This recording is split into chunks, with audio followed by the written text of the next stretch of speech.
Raayyaa ittisa Empaayeeritti afur sirnichi ganuun godina Wallaggaa aanaa Saassiggaa waraana bilisummaa Oromootti kennatan dabalati isaatiif jaala qaafan fayyeera. Eegdonni Empaayeeritti goyyomsaa fi dirqiin qeerraa qabamuun leenjii waraanummaa fudhatanii akka lammiilee isaanii ilaalcha siyaasaa sabaa fi amantiin qoodanii akka ajjeesaniif bobbaafaman guyyaadhaa gara guyyaatti mooraa bilchiginnaa gadhiisanii ba'aa jiru. Keessaayyuu ilmaan Oromoo akka saba isaanii ajjeesaniif bobbaafaman carraa argataniin wabootti harka laattachaa jiru.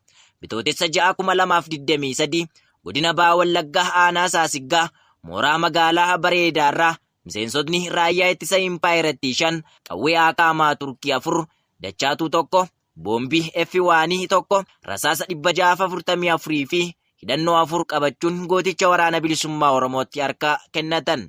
Miseensonni raayyaa ittisa Empaayeeritti duraanii kun akka Oromootti Oromoon murna bilchiginnaan du'aa reeffisaa gubachaa qeerraa godaanaa fi finxaaleeyyiin miidhamaa osoo jiru sirna dabaa kana hunda hojjechaa fi hojjechiisaa jiruuf qawwee baachuu keenyatti hawaasa Oromoo dhiifamaa ni gaafannaa jedhan.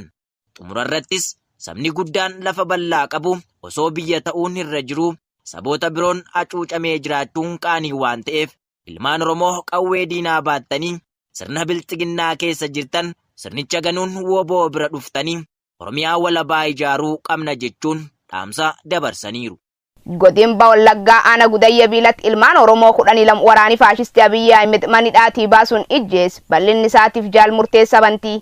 Waggoottan 5 kana keessatti erga faashistichi Abiyyi Ahmed gara aangootti dhufe ilmaan Oromoo kutaalee Oromiyaa garaa garaatti baatii dheeraaf mana hidhaa keessatti dararaa arguun booda achi keessaa baafamanii bosonatti geeffamuun akka bineensaatti ajjeefaman lakkoofsi isaanii hedduudha.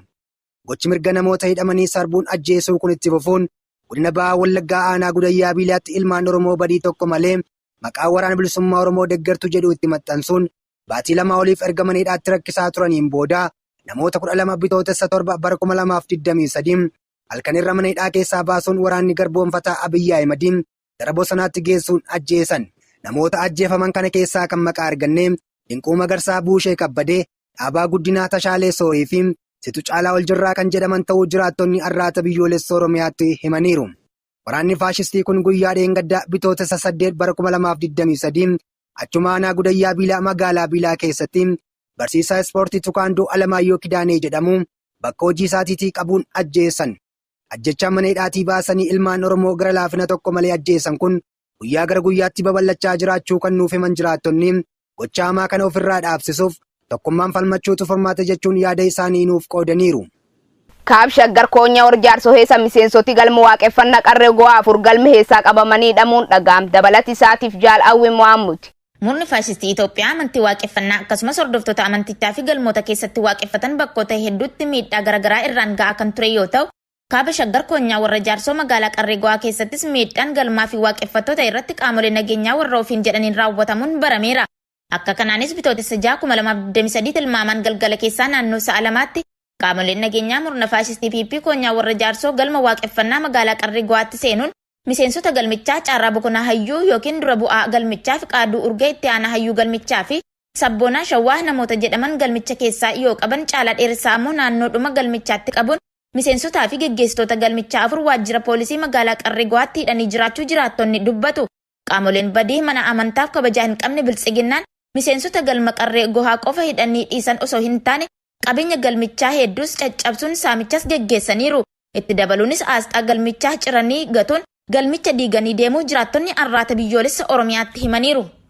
Godillee Xarargee aanaa biroo heessa dararaan hidhattoon murni biltsiginnaatiin uummata nagaarraan raawwatu jabaatee itti fufee jiraachuu jiraattoti dubbatan. Jaalnimoon Faayisaa waan itti darqabe. Waraana heddumminaan leenjisanii uummatatti bobbaasuu irraan kan ka'ee fi diinagdee isaan harkatti kufeen wal qabatee mindaa kanfaluu waan dadhabaniif aangoo isaanii tikfachuuf ilmaan Oromoo badii tokko malee qabanii mana hidhaatti darbuun saamicha irratti geggeessaa jiru.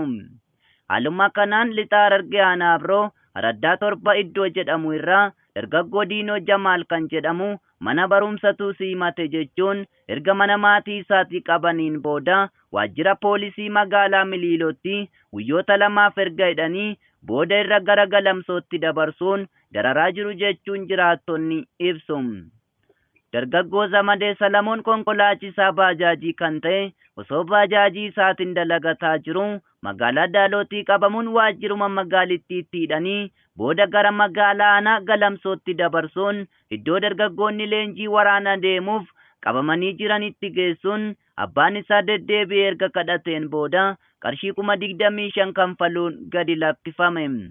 Kana malees waraanni baatii tokkooliif baay'inaan araddaa 7 qubatee jiru dirqamaan hiyyeessa fi sooressa osoo hin jenne mana hawaasaa irra deemanii nyaata afaan qawween irraa nyaachaa fi harka qalleessa nyaata sirrii hin laanne fakka reeban jiraattonni dabaluun ibsaniiru.